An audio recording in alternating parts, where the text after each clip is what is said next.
Karena dendam lama, pengunjung warnet diserang.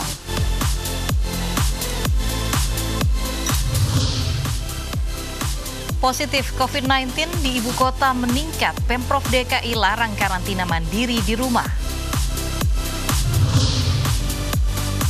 Tidak ramah lingkungan, premium dan pertalite akan dihapus.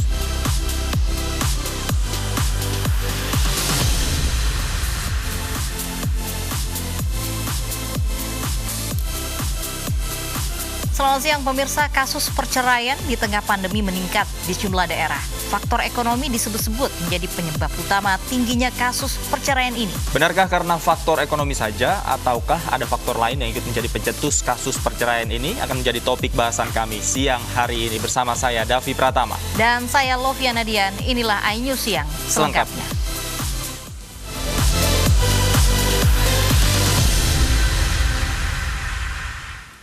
Pemirsa, akibat ugal-ugalan saat mengendarai motor dan mencoba menyerang petugas, 2 remaja terlibat kejar-kejaran dengan patroli polisi. 1 pelaku berhasil diamankan, sementara 1 lainnya berhasil melarikan diri.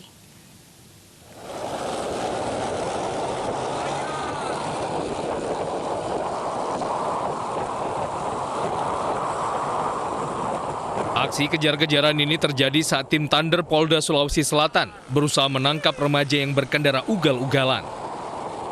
Bahkan remaja ini nekat berusaha menyerang petugas saat akan diamankan. Polisi terus mengejar pelaku hingga ke gang sempit. Akhirnya polisi berhasil mengamankan 1 pelaku yang ternyata masih di bawah umur. Sementara 1 pelaku lainnya berhasil melarikan diri. Polisi juga mengamankan lampu neon yang digunakan pelaku menyerang petugas. Menyalip kendaraan personil. Jadi pada saat itu anggota hendak menghentikan untuk melakukan pemeriksaan, namun salah satu pelaku ini langsung melakukan penyerangan dengan cara melempar lampu neon ke personil. Lalu terlibat aksi kejar-kejaran. Jadi untuk pada saat anggota ingin mengamankan, pelaku sempat melarikan diri. Selanjutnya pelaku dibawa ke Mapolsek Bontoala Kota Makassar untuk mendapatkan pembinaan. Sementara pelaku yang berhasil kabur kini masih diburu petugas. Dari Makassar, Sulawesi Selatan, Muhammad Nurbone, iNews melaporkan. Seorang warga babak belur setelah dipukuli puluhan pemuda saat akan mengambil sepeda motor miliknya yang dicuri. Warga Kota Medan itu nekat mengambil sepeda motor miliknya di salah seorang penadah motor curian di pinggir Sungai Deli. Sekali makan aja pun dia proses tunggu sampai sekarang. Itu dia. Ridwan Hutasoid hingga kini masih dirawat di Rumah Sakit Bina Kasih Medan. Warga Seimati, Kecamatan Medan Labuan ini mengalami luka serius di bagian kepala. Ridwan menjadi korban pemukulan puluhan pemuda di bantaran Sungai Deli. Peristiwa bermula saat Ridwan ingin mengambil motor miliknya yang dicuri. Pria 34 tahun itu nekat mendatangi seorang penadah motor curian di pinggiran Sungai Deli, lingkungan 16 Kelurahan Pekan Labuan. Diduga pelaku tidak terima saat Ridwan datang dan meminta motornya yang dicuri. Memang udah pada keluar dan ternyata bukan warga lingkungan saya. Itu kejadiannya seperti apa, Bang? Katanya pembacokan, Bang, ya? Ya, itu saya kurang tahu. Saya hanya informasi ada cerita aja. Ridwan Hutasoid, korban pemukulan, datang ke penadah motor curian seorang diri. Niat mengambil motor miliknya justru berakhir dengan sejumlah luka di sekujur tubuhnya. Dari Medan, Sumatera Utara, Yuda Bahar, iNews melaporkan. Pemirsa, aksi penyerangan sekelompok pemuda di sejumlah warnet di Jalan Jamin Ginting, Pasar 3, Medan Baru, Sumatera Utara terekam CCTV. Akibat penyerangan, 1 pengunjung warnet terluka parah, sementara polisi masih memburu para pelaku.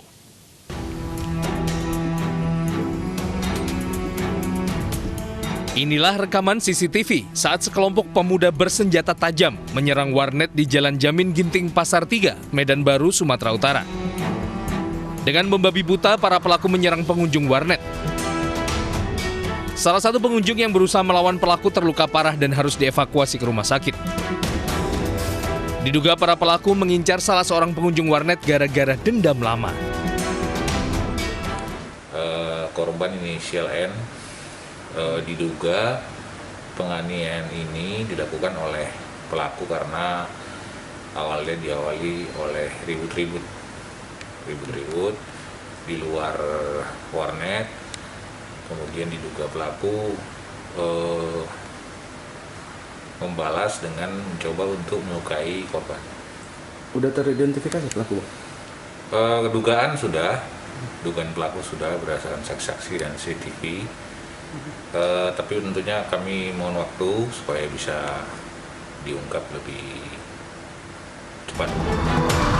Dengan berbekal rekaman kamera pengawas CCTV dan laporan korban, kasus ini tengah ditangani jajaran Polrestabes Medan.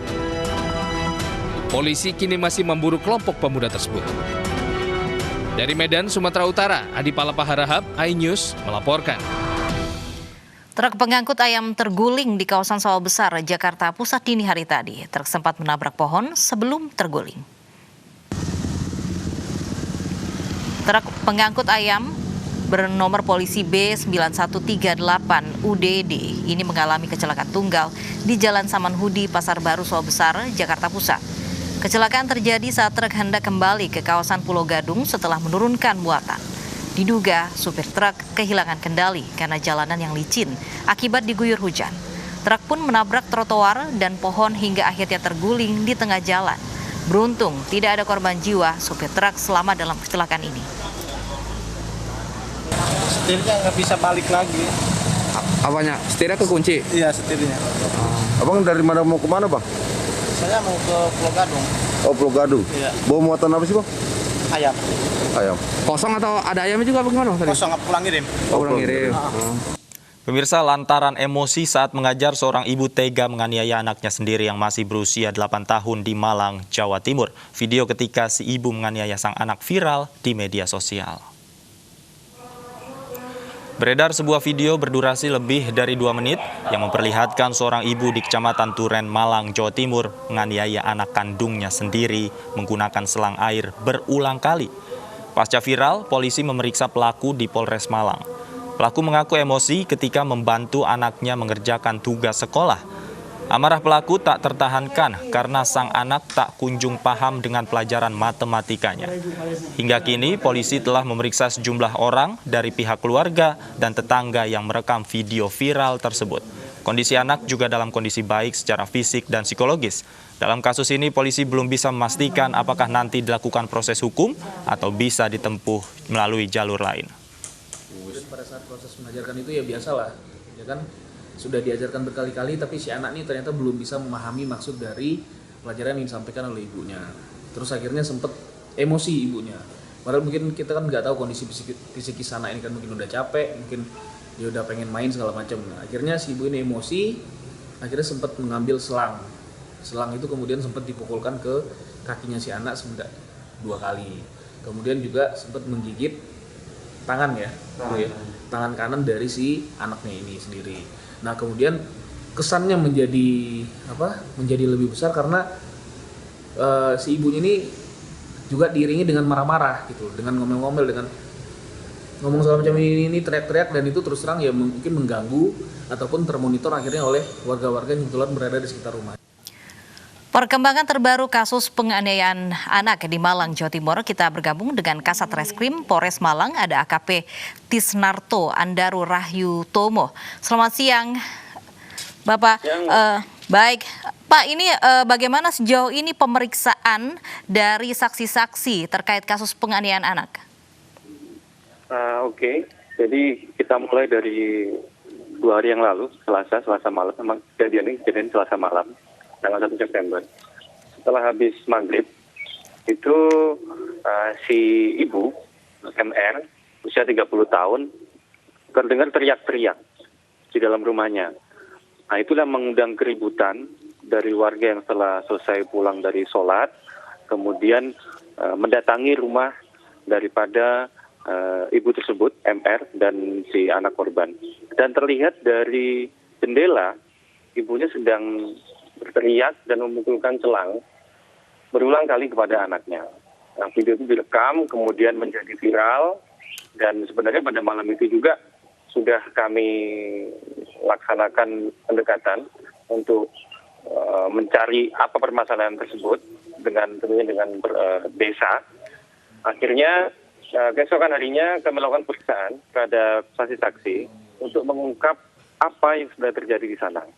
Yang sudah kami periksa ibu korban, suami, dan tetangga, juga pelaku yang mengupload video ini. Hasil pemeriksaan kami, memang ibu itu emosi, Mbak. Ibu itu emosi ketika memberikan pelajaran kepada anaknya, ternyata tidak bisa. Mungkin dari pendidikan itu reaksinya terlalu berlebihan. Ibunya sendiri mengakui bahwa reaksinya berlebihan, dia sangat emosi sehingga dia memukulkan selang itu berulang kali. Akhirnya pemeriksaan berhasil malam.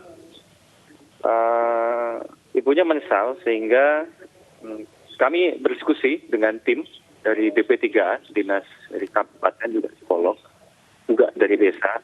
Akhirnya mendapatkan keputusan best practice yang akan kita laksanakan adalah memulangkan ibu dan anaknya. Bagaimanapun ini adalah ibu kandungnya, dan anaknya juga saat itu menangis ketika akan berpisah dengan ibunya karena dia takut. Akhirnya kita pulangkan ke rumahnya, tapi dengan pendampingan ketat dari tim. Polres Malang sudah membentuk tim khusus yang terdiri dari unit PPA, kemudian Polsek, bekerjasama dengan Dinas DP3A dan psikolog, untuk selama beberapa waktu ini memonitor kondisi lingkungan psikis baik ibu dan anak. Hasilnya nanti akan kami ambil kebijakan untuk menentukan langkah selanjutnya. Baik, Pak Andaru, dari pengakuan sang ibu sendiri, apakah keributan seperti ini sudah pernah terjadi sebelumnya, Pak? Apakah memang sang ibu ini kerap menyiksa anaknya sebelumnya, Pak? Dari pengakuan ibu, memang ibunya sering marah-marah, temperamen. Dulu sempat, sudah lama, dia sempat memukulkan juga menggunakan sabu. Cuman intensitasnya baru 2 kali ini, Mas. Baru 2 kali. Baik, Pak Andaru, ini bagaimana kondisi dari anak sendiri? Anaknya sangat baik kondisinya. Ketika kami bawa ke kantor polisi untuk kami tanyai, bawa ke Polres, sangat baik, sangat stabil. Justru anaknya sangat sayang dengan ibunya. Ketika ibunya kami tanyai, anaknya justru menangis. Gitu, Mbak. Baik, apakah dari pemeriksaan terhadap korban sendiri mengalami traumatis akibat peristiwa ini, Pak? Dari hasil pemeriksaan kami selama di sana tidak terlihat tanda traumatis yang berarti. Namun kami tidak mengambil kesimpulan hal itu juga. Makanya kami menurunkan tim dari Polres Malang membentuk sebuah tim gabungan dengan psikolog juga untuk memonitor kondisinya selama beberapa hari nanti. Baik, terima kasih Pak Andaru, Kasat Reskrim Polres Malang sudah berbagi informasi bersama kami. Kita tunggu terus perkembangan kasusnya. Terima kasih Pak, selamat siang.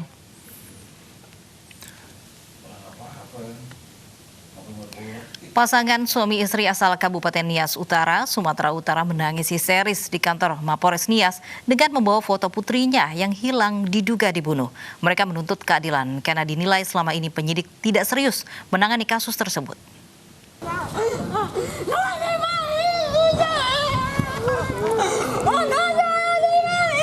Samaria Zega tak kuasa meluapkan kesedihannya di depan ruang reskrim Mapores Nias. Istri dari Bedali Gea ini menuntut keadilan terkait anaknya yang hilang, Marsetia Gea, yang masih berusia 8 tahun.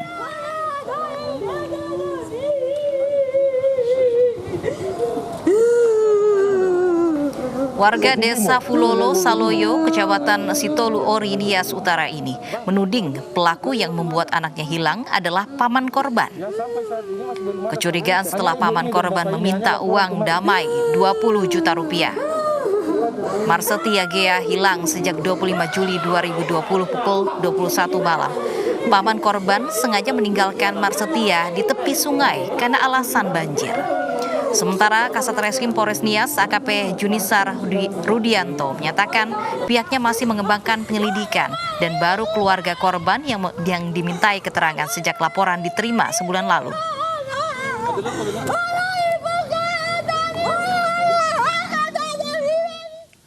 Sementara itu, seorang ibu di Kabupaten Aceh Tengah tega mengubur hidup-hidup bayi yang baru dilahirkannya di belakang rumah. Aksi tersebut dilakukan untuk menutupi perselingkuhannya dengan pria lain.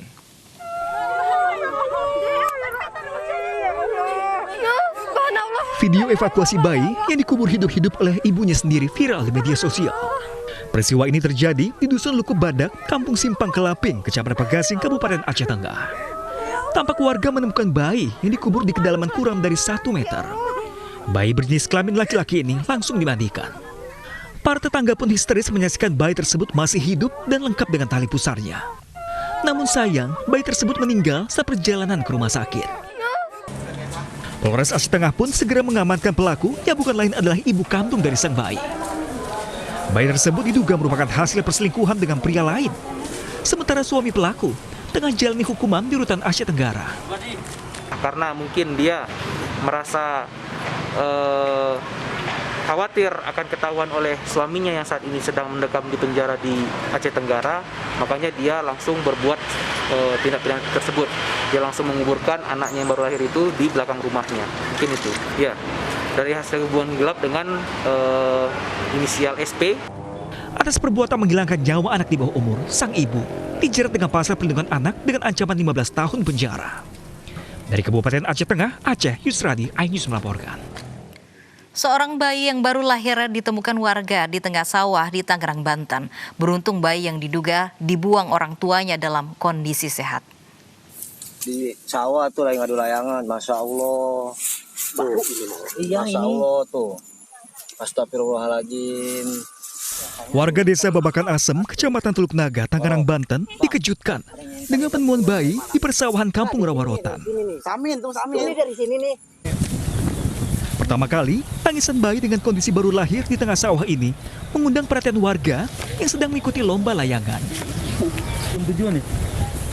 Warga pun segera membawa bayi malang tersebut ke puskesmas untuk mendapatkan perawatan medis.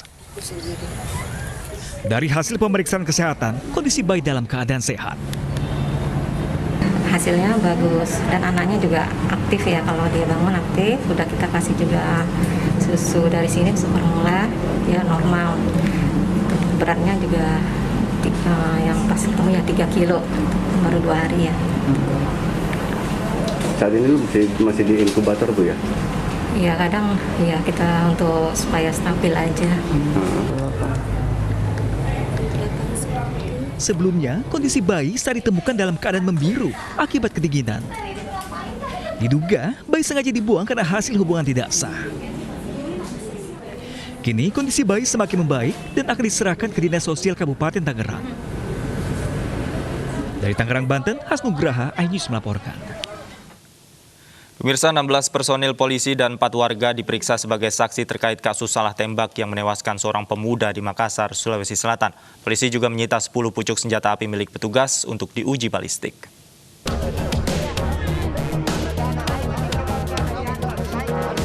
Bidang Profesi dan Pengamanan atau Bitpropam Polda Sulawesi Selatan terus mengusut kasus dugaan salah tembak yang menewaskan seorang pemuda dan menyebabkan luka tembak pada 2 korban lain di Jalan Barukang, Makassar.